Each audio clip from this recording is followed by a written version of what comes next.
பிரபாஸ் கதவம் சேனலை சப்ஸ்கிரைப் பண்ணி bell ஐகானையும் click பண்ணிக்கோங்க. தமிழகத்தில் 34 ரயில் நிலையங்கள் மேம்படுத்தும் பணி பிரதமர் மோடி நாளை தொடங்கி வைக்கிறார். மெரினாவில் கருணாநிதி நினைவிடத்தை முதலமைச்சர் மு க ஸ்டாலின் இன்று திறந்து வைக்கிறார். விஜயகாந்தின் மகன் விஜயபிரபாகரன் விருதுநகர் நாடாளுமன்ற தொகுதியில் போட்டியிட தேமுதிகவினர் தீர்மானம் நிறைவேற்றியுள்ளனர். சென்னையில் மழைநீர் வடிகால் பணிகள் ஜூலை மாதத்திற்குள் முடிவடையும் என தலைமை செயலாளர் சிவதாஸ் மீனா தெரிவித்துள்ளார். கன்னியாகுமரி முதல் காஷ்மீர் வரையிலான ராகுல் காந்தியின் பாரத் ஜோடோ பயணம் வெற்றிகரமாக முடிவுக்கு வந்தது.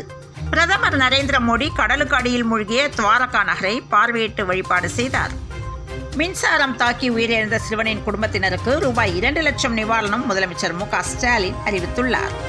வங்க கடலோரம் வா உடன்பிறப்பே என தொண்டர்களுக்கு முதலமைச்சர் மு க ஸ்டாலின் கடிதம் எழுதியுள்ளார். திருப்பூர் மாவட்டம் பல்லடம் மாதப்பூரில் வருகிற 27ஆம் தேதி பாஜக சார்பில் என் மண் என் மக்கள் பாத யாத்திரை நிறைவு விழா பொதுக்கூட்டம் நடைபெற உள்ளது. பிரதமர் மோடி வருகை காரணமாக திருப்பூரில் 2 நாட்களுக்கு ட்ரோன்கள் பறக்க தடை விதிக்கப்பட்டுள்ளது.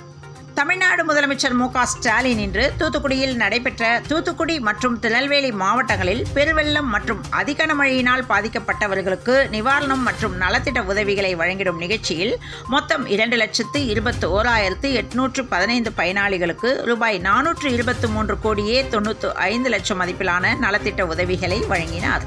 கிருஷ்ணகிரி மாவட்டம் மத்தூர் பகுதியைச் சேர்ந்தவர் மகேஸ்வரி, வயது 45. இவர் மலேசியாவில் ரூபாய் 1,50,000 லட்சத்துக்கு விற்கப்பட்ட தமிழக பெண். அதிகாரிகளின் நடவடிக்கையால் மீட்கப்பட்டுள்ளார். ஈரோடு மாநகராட்சிக்கு உட்பட்ட கடை வீதிகள் மற்றும் முக்கிய சாலைகளில் செயல்படும் வணிக நிறுவனங்கள் கடைகளில் வாகன பார்க்கிங் வசதி இல்லாமல் உள்ளதால் சாலையோரங்களில் வாகனங்களை நிறுத்துவதை தடுக்க 3 இடங்களில் பார்க்கிங் வசதி செய்யப்பட்டுள்ளது. கள்ளக்குடி பேரூராட்சியில் இன்று ஜல்லிக்கட்டு போட்டி நடைபெற்றது. திருச்சி கள்ளக்குடியில் ஜல்லிக்கட்டு கெத்து காட்டிய 700 காளைகள், மல்லு கட்டிய 450 வீரர்கள். மறைந்த முன்னாள் முதலமைச்சர் ஜெயலலிதாவின் சொத்துக்களை ஏலம் விட்டு அவருக்கு விதிக்கப்பட்ட ரூபாய் 100 கோடி அபராத தொகையை கட்டுவதற்கான நடவடிக்கைகள் எடுக்கப்பட்டு வருகின்றன. திமுக அரசு எப்போதும் உங்களுடனேயே இருக்கும். பாதிக்கப்பட்ட மக்களின் வாழ்வாதாரத்தை மீட்க தேவையான திட்டங்களை தீட்டுவதுதான் திராவிட மாடல் அரசு என தூத்துக்குடியில் நடந்த நிகழ்ச்சியில் முதல்வர் மு க ஸ்டாலின் பேசியுள்ளார். மழை வெள்ளத்தால் பாதிக்கப்பட்ட தென் மாவட்ட மக்களுக்கு நலத்திட்ட உதவிகளை முதலமைச்சர் மு க ஸ்டாலின் வழங்கியுள்ளார். பின்னல் ஆடை தொழில் நகரான திருப்பூரில் 10 லட்சம் தொழிலாளர்கள் நேரடியாகவும் மறைமுகமாகவும் வேலைவாய்ப்பை பெற்று வருகிறார்கள். இந்த நிலையில் 100 படுக்கை வசதியுடன் ரூபாய் 81 கோடி மதிப்பில் கட்டப்பட்ட ESI மருத்துவமனை நேற்று திறக்கப்பட்டது. உத்தரப்பிரதேசத்தில் சுமார் 50 லட்சத்திற்கும் அதிகமான நபர்கள் எழுதிய காவல்துறை பணியிடங்களுக்கான தேர்வு ரத்து செய்யப்பட்டதாக அறிவிக்கப்பட்டுள்ளதால் தேர்வு எழுதிய விண்ணப்பதாரர்களுக்கு பெரும் அதிர்ச்சியை ஏற்படுத்தியுள்ளது. ராமநாதபுரம் மாவட்டம் ராமேஸ்வரத்தில் இருந்து மீன்பிடிக்க சென்ற மீனவர்கள் பலரை இலங்கை கடற்படை சிறைப்பிடித்து கைது செய்தது. அதில் பலரை நிபந்தனைகளுடன் அந்த நாட்டு கோர்ட்டு விடுவித்துள்ளது. டெஸ்ட் போட்டியின் போது இளம் வீரரான சர்ஃப்ராஸ் கானை இந்திய அணியின் கேப்டன் ரோஹித் சர்மா எச்சரித்த வீடியோ சமூக வலைதளங்களில் வைரலாகி வருகிறது.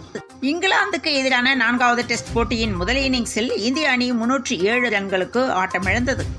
சென்னையில் ஆபரண தங்கத்தின் விலை சவரனுக்கு ரூபாய் 200 அதிகரித்து சவரன் ரூபாய் 46,560க்கு விற்பனையானது. தென் தமிழக கடலோர பகுதிகளில் இன்று ஓரிரு இடங்களில் லேசானது முதல் மிதமான மழை பெய்ய வாய்ப்பு என சென்னை வானிலை ஆய்வு மையம் தகவல் தெரிவித்துள்ளது. தொடர்ந்து இணைந்திருங்கள் பிரபாஸ் கதவம் செய்திகளுடன். மீண்டும் மற்றொரு செய்தியில் சந்திப்போம். வணக்கம்.